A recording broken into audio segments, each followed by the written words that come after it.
मोगाच्या भवनान भयणीनो, आयज आमी भाग्यवन तोमासाची परब समारंभता.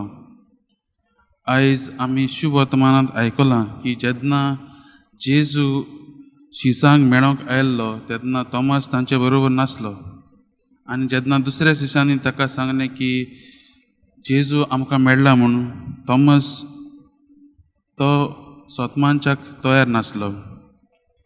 आमी सदांच तोमासाक भाग्यवन तोमासाक एक दुबावी शीस म्हूण मानतात.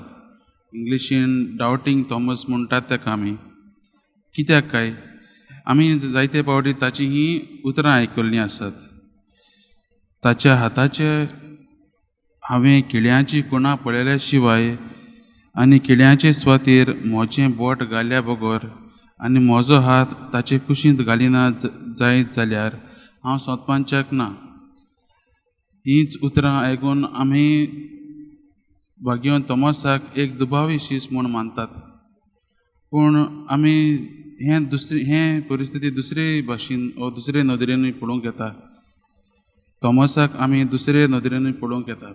तो म्हणल्यार तोमास दुबावी खरो, पूण तो आपूण जावन काश्या जेजूक अणभवूंक सोदतालो. दुसऱ्यान ताका सांगलोलें, दुसऱ्याचें ताणें आयकल्लें, पूण ताचें काळीज आनी ताचें मन फकत असलें की म्हाका आपूण जावन जेजूचो अणभव घेवंक जाय. आनी दुसऱ्यांदा जेन्ना जेजू शिसांक मेळोंक येता तेन्ना जेजू शिसांक शांती दिता आनी पयलो तो तोमासा मुखार वचोन उबो रावता. आनी होच अणभव तोमासाचो भावार्थ वाडयता आनी तोमासाचें आखें जिवीत बदलता.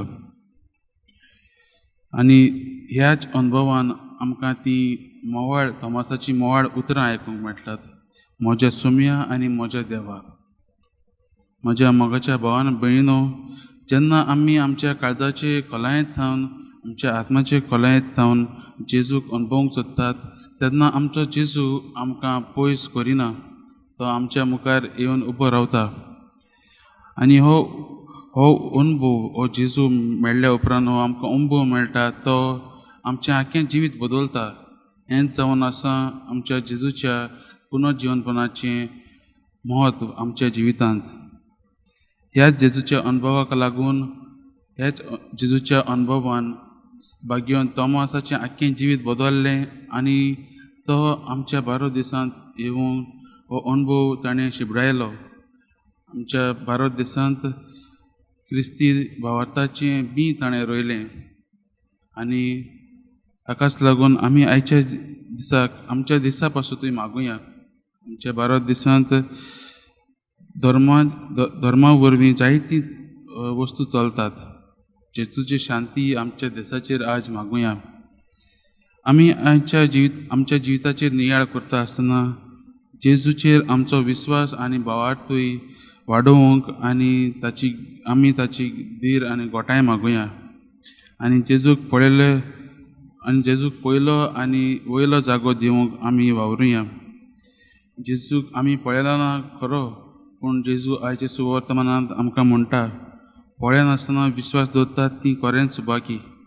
देखून भाग्यवन तोमासा परी जेजूक मेळूंक आनी जेजूक अणभवूंक आमी देवा लागीं मागुया.